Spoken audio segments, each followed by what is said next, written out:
फुलेरा नाम के गांव की बगिया में एक कुआं बरसों से सुना पड़ा था। न किसी को उस कुएं के पानी की जरूरत थी, न कोई उस कुएं की साफ सफाई करता था। बस गांव आते जाते उस कुएं पर लोगों की नजर पड़ जाती या इक्का दुक्का राहगीर उस कुएं के पास से गुजरते तो कभी पानी पीने की इच्छा पूरी कर लेते। मगर एक दिन एक अनोखी घटना घट गई। गांव के दो लोग उस बगिया के पास के रास्ते से गुजर रहे थे कि अचानक उन्हें कुएं से बुड़बुड़ की आवाज आई, जैसे कोई पानी में लोटा डुबो रहा हो। राम दिनवा, ये बुड़बुड़ की आवाज कहाँ से आत रही है रे? पर कुएं के आसपास तो कोई नहीं दिखाई दे रहा। फिर ये पानी भरने की बुड़बुड़ की आवाज कैसी? देखना पड़ेगा। छोड़ो यार, हमें क्या पड़ी। कैसी बात करते हो भैया? अपने गांव का कुआं है, देखना तो पड़ेगा।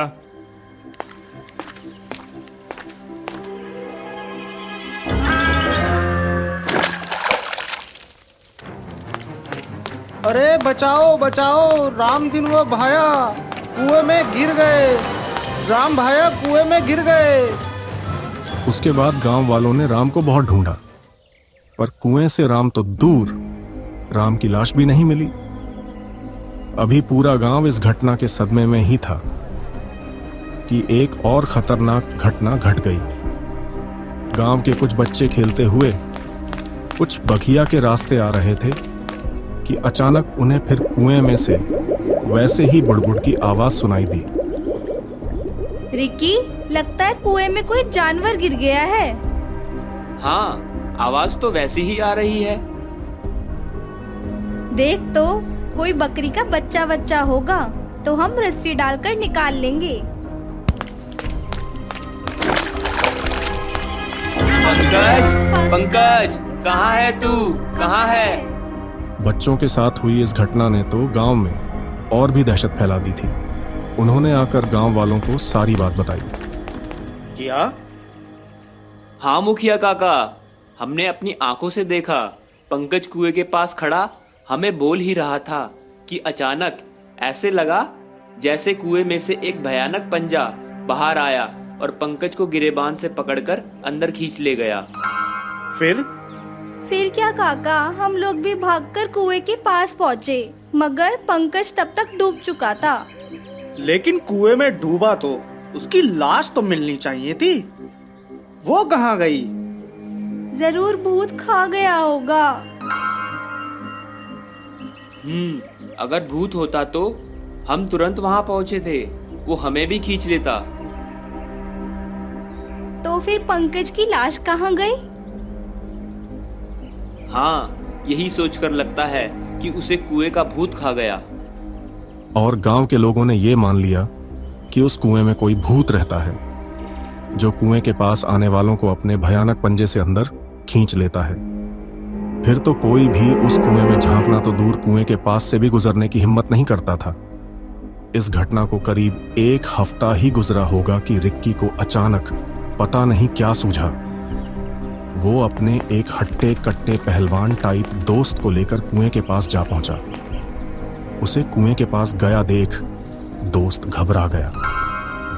अरे रिक्की, कहाँ लेकर आया है तू? तुझे पता है ना, इस कुएं में भूत रहता है। वो अपने भयानक पंजों से कुएं के पास आए लोगों को खींच लेता है। अभी कुछ दिन पहले ही हम अपने दोस्त को खो चुके हैं। पता है, लेकिन तू घबरा मत, तुझे कुछ नहीं होगा। जो होगा मुझे होगा। तुझे? हाँ, कुएं के पास मैं जाऊंगा। अगर उस भूत के भयानक पंजे को खींचना होगा तो मुझे खींचेगा। नहीं नहीं, मैं तुझे नहीं जाने दूंगा। मैं तुझ जैसे दोस्त खोना नहीं चाहता। मैं नहीं जाने दूंगा। कुएं के पास तो मैं जाऊंगा। अगर तू मुझे बचाना चाहता है तो एक काम करना, मैं कुएं के ऊपर से अंदर झांकूंगा, तब तू नीचे मेरे पैरों के पास आकर मेरे पैर पकड़े रहना। क्यों? तू चल तो सही। अबे, अकेले कहाँ जा रहा है? मैं भी आ रहा हूँ पैर पकड़ने।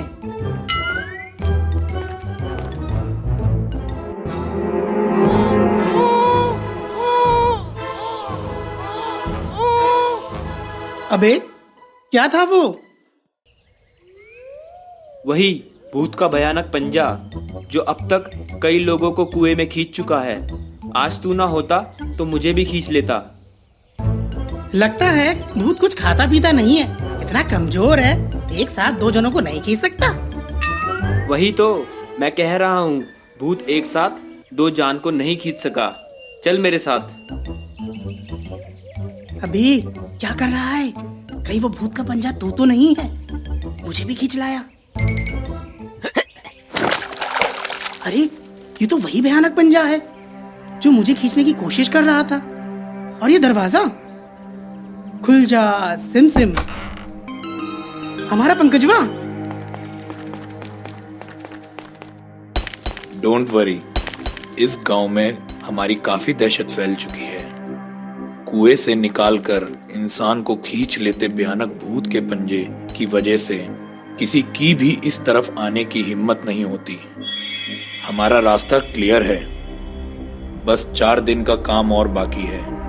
उसके बाद ये सुरंग गांव की पुरानी हवेली को टच कर जाएगी और हम उसके तहखाने में रखे करोड़ों के खजाने को बड़े आसानी से यहाँ से लेकर इस कुएं के रास्ते से निकाल ले जाएंगे। लेकिन आपने इस कुएं को क्यों चुना बॉस? क्योंकि मेरी स्टडी के मुताबिक इस कुएं के अलावा और कोई रास्ता नहीं था उस खजाने तक पहुंचने का, और उसे आसानी से निकाल के ले जाने का और कोई रास्ता नहीं था। अब भूत के डर से कोई यहाँ आएगा नहीं, पूछने का तो सवाल ही नहीं। ओह, तो ये राज है कुएं के भूत का। हाँ, हमारे गांव की पुरानी हवेली का खजाना लूट कर ले जाना चाहता है। अरे मुखिया काका, दरोगा दादा, आप लोग यहाँ? हाँ, मैंने ही इन्हें कहा था, अगर भूत मुझे कुएं में नहीं खींच पाया तो मैं तुम्हें खींचकर कुएं में कूद जाऊंगा। तब तुम लोग समझ जाना कुछ लोचा है, और तुम लोग भी आ जाना। ये हमें बगिया में से छिपकर देख रहे थे। लेकिन रिकी बेटा, तुम्हें शक कैसे हुआ कि इसमें कुछ गड़बड़ है? दरोगा दादा, जब जब कुएं के भूत ने किसी को खींचा है, सिर्फ एक को ही खींचा है। इसका सीधा सा मतलब था कि भूत की कैपेसिटी सिर्फ एक इंसान को ही खींचने की है। 2 की होती तो एक के कुएं में गिरने के तुरंत बाद उसका दोस्त भी कुएं के पास पहुंचता है, तो वो उसे क्यों नहीं खींच लेता है? क्योंकि इस पंजे में सिर्फ एक ही इंसान का गिरेबान आ सकता है, और इसे ऑपरेट करती मशीन में इतनी ताकत ही नहीं है कि ये एक साथ 2 जान को खींच सके। लेकिन फिर कुएं के पास पहुंचते ही ये बुड़ की आवाज कैसे आती थी? वो देखिए, सामने दीवार पर सीसीटीवी स्क्रीन लगी है। कुएं के पास आने वाले उस पर दिखाई देते तो ये मशीन चालू करके कुएं के पानी में बुड़बुड़ की आवाज पैदा करती, ताकि सुनकर कोई भी कुएं में झांकने आए और ये उसे खींच ले। अगर एक साथ 2-4 लोग झांकते तो ये नहीं खींचते। इसी डिफरेंस ने मुझे बता दिया कि इसमें भूत नहीं, कुछ और है। और रिक्की की इस सूझबूझ की वजह से गांव की पुरानी हवेली के खजाने की चोरी का प्लान करते लुटेरे पकड़े गए। कुएं के भूत से परेशान पूरे गांव को कुछ भूत से मुक्ति मिल गई। इसीलिए कहते हैं दोस्तों, किसी भी अफवाह को सुनकर डर के बैठ जाने से कुछ नहीं होता। उस अफवाह की गहराई तक जाने से ही उसका सॉल्यूशन मिलता है।